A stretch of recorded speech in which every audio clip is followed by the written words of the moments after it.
Hello, good morning all of you. आप सभी का एसआर आदर्श स्कूल के यूट्यूब चैनल पर फिर से स्वागत है।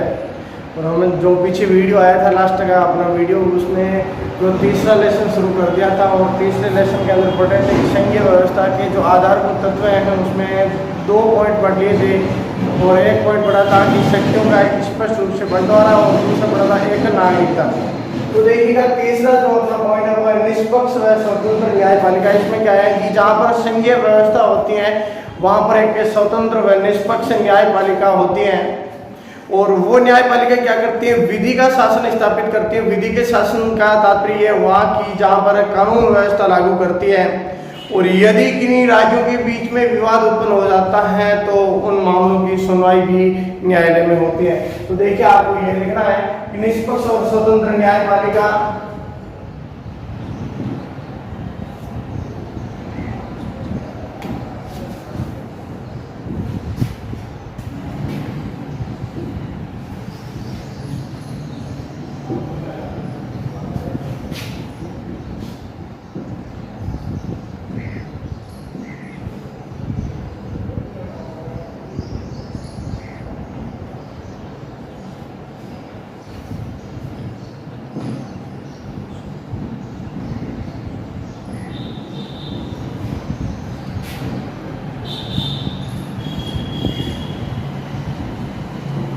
ये न्यायपालिका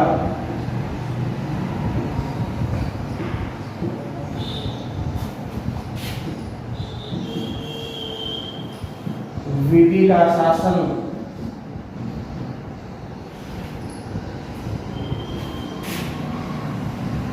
स्थापित करती है।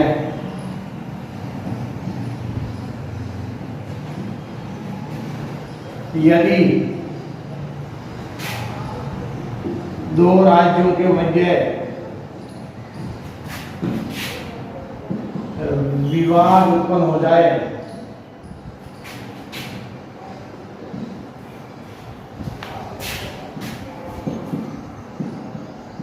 तो उसकी सुनवाई भी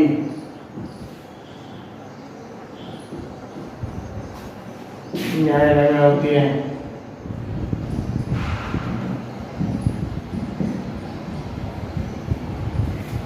देखिए कि ये जो न्यायपालिका की स्थापना की गई है इसमें वर्तमान के अंदर है, भारत के अंदर है 25 उच्च न्यायालय, पहले 24 थे और एक आंध्र प्रदेश के अमरावती के अंदर है 25वां जो न्यायालय स्थापित किया गया और एक सुप्रीम कोर्ट है। तो देखिए कि उसकी जो सुनवाई है वो न्यायालय में होती है। और फिर है कि भारत में, ये नोट लगा के लिखना आपको, भारत में सभी राज्यों के ऊपर एक सर्वोच्च न्यायालय है। यानी कि भारत के अंदर एकीकृत न्याय व्यवस्था है। एकीकृत न्याय व्यवस्था का मतलब ये हुआ कि यहाँ जो अधीनस्थ न्यायालय या उच्च न्यायालय है, यहाँ से यदि कोई व्यक्ति न्याय से संतुष्ट नहीं है तो वो अंतिम रूप से सुप्रीम कोर्ट के अंदर भी याचिका दायर कर सकता है। इसको बोलते हैं एकीकृत न्याय व्यवस्था। तो आपको इसमें देखना है कि निष्पक्ष और स्वतंत्र न्यायपालिका में कि जहाँ पर संघीय व्यवस्था होती है उन राज्यों के अंदर एक स्वतंत्र व निष्पक्ष न्यायपालिका होती है और ये जो न्यायपालिका है विधि का शासन स्थापित करती है, कानून का शासन स्थापित करती है। और यदि दो राज्यों के मध्य विवाद उत्पन्न हो जाता है तो इनकी सुनवाई भी न्यायालय में होती है। और भारत के सभी राज्यों के ऊपर एक सर्वोच्च न्यायालय है जो दिल्ली में स्थित है। तो अपना जो अगला जो पॉइंट है वो है संविधान की सर्वोच्चता। तो संविधान की सर्वोच्चता में क्या है कि केंद्र और राज्य, यानी केंद्र सरकार और राज्य सरकार दोनों ही हैं जो संविधान से अपनी शक्तियां प्राप्त करती हैं और संपूर्ण देश के लिए एक ही संविधान है और जो राज्य हैं उनको अलग से संविधान बनाने का अधिकार प्रदान नहीं किया गया, इसलिए संविधान सर्वोच्च है। यानी केंद्र व राज्य सरकार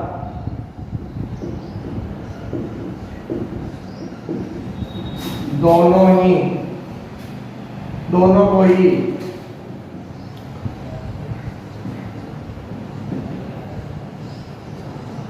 संविधान से शक्तियां प्राप्त हैं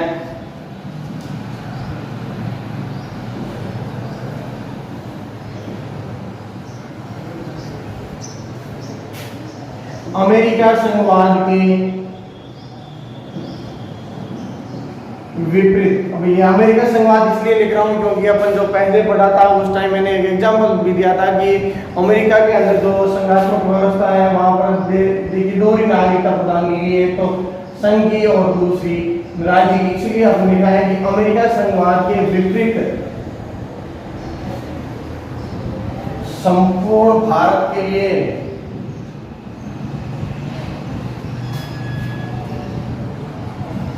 एक ही संविधान है,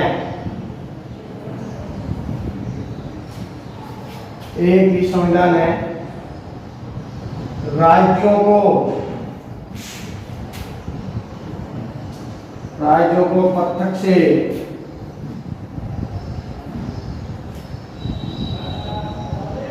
संविधान बनाने का अधिकार नहीं है।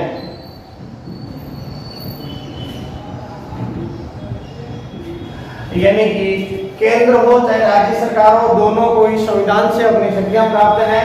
और अमेरिका संघवाद के विपरीत अमेरिका के अंदर क्या है कि जैसे कि जो 50 राज्य हैं उनका अपना अलग अलग संविधान है। अमेरिका संघवाद के विपरीत है भारत में संपूर्ण देश के, भारत में संपूर्ण भारत के लिए एक ही संविधान है और राज्यों को पृथक से संविधान बनाने का अधिकार नहीं है। अपना ये जो संविधान है, भारत का संविधान है, 26 नवंबर 1949 को बन करके तैयार हो गया था और इसी दिन 16 अनुच्छेद लागू कर दिए गए थे। और फिर ये जो संविधान लागू होता है वो है 26 जनवरी 1950 को ये जो संविधान लागू हो जाता है और इस दिन पूरे 395 अनुच्छेद भी लागू हो जाते हैं। जो पांचवा पॉइंट देखिएगा कि केंद्रीय व्यवस्थापिका में राज्यों का सदन, जो उच्च सदन है, यानी भारत की संसद का उच्च सदन जिसको राज्यसभा कहते हैं, और राज्यसभा को राज्यों का प्रतिनिधित्व करने वाला सदन भी कहते हैं।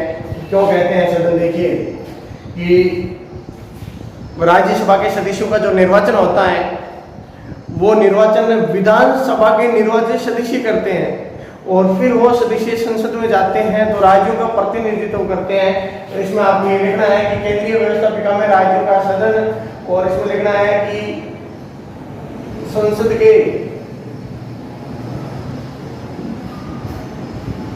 उच्च सदन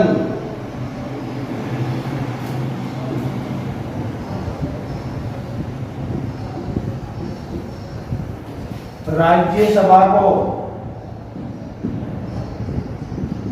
राज्यों का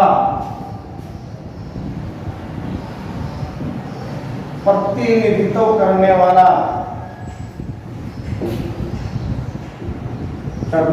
सदन कहा जाता है।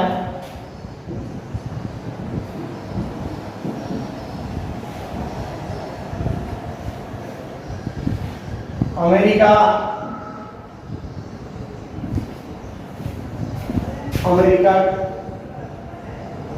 के उच्च सदन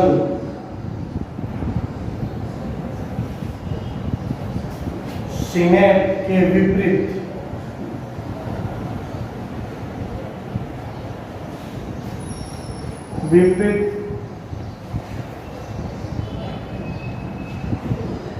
राज्यसभा का प्रतिनिधित्व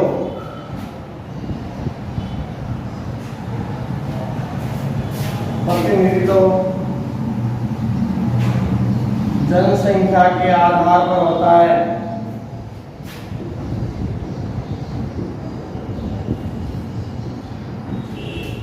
लेकिन जो अमेरिका है, अमेरिका के उच्च सदन, और उच्च सदन का नाम है सीनेट और निम्न सदन का नाम है रिप्रेजेंटेटिव। सीनेट में सीटों का बंटवारा समानता के आधार पर किया गया है, समानता के आधार पर किया गया है।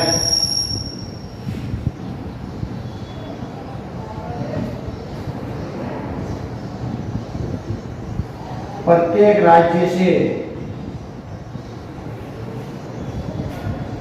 2-2 सदस्य चुनकर आते हैं।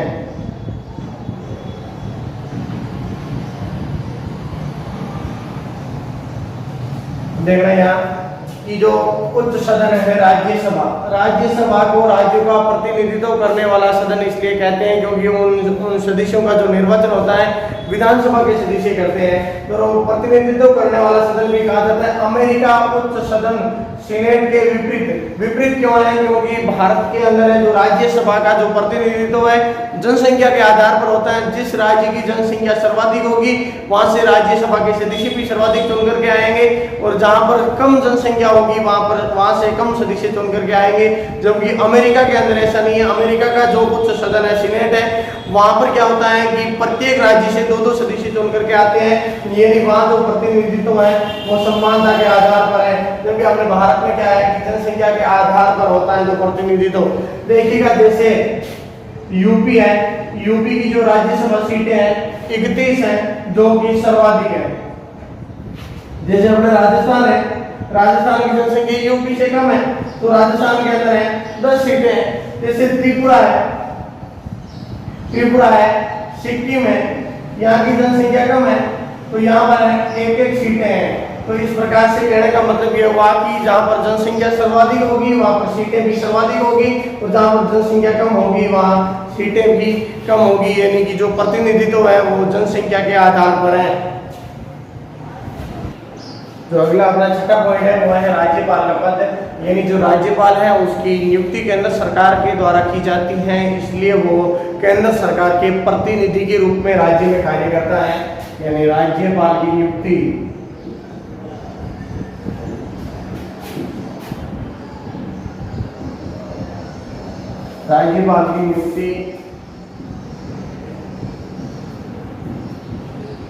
केंद्र सरकार के द्वारा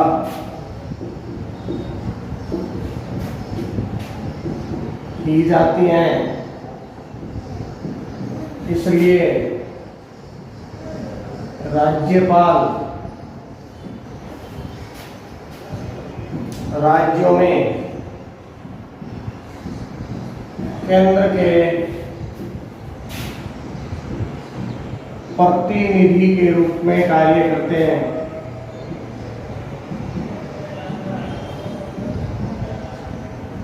भी राज्यपाल का पद क्यों पढ़ रहे हैं? क्योंकि भारत में जो संघीय व्यवस्था है उसका पढ़ रहे हैं कि संघीय व्यवस्था के अंदर क्या होता है कि राज्यों की तुलना में केंद्र के पास में शक्तियां ज्यादा होती हैं, उस संदर्भ में पढ़ रहे हैं। इसलिए जो राज्यपाल का पद है, क्योंकि राज्यपाल की नियुक्ति आपको पता है कि नियुक्ति करते हैं राष्ट्रपति, यानी कि केंद्र सरकार के द्वारा इनकी नियुक्ति होती है। इसलिए जो राज्यपाल है ये राज्यों में केंद्र सरकार के प्रतिनिधि के रूप में कार्य करते हैं। और वर्तमान में अपने राजस्थान के राज्यपाल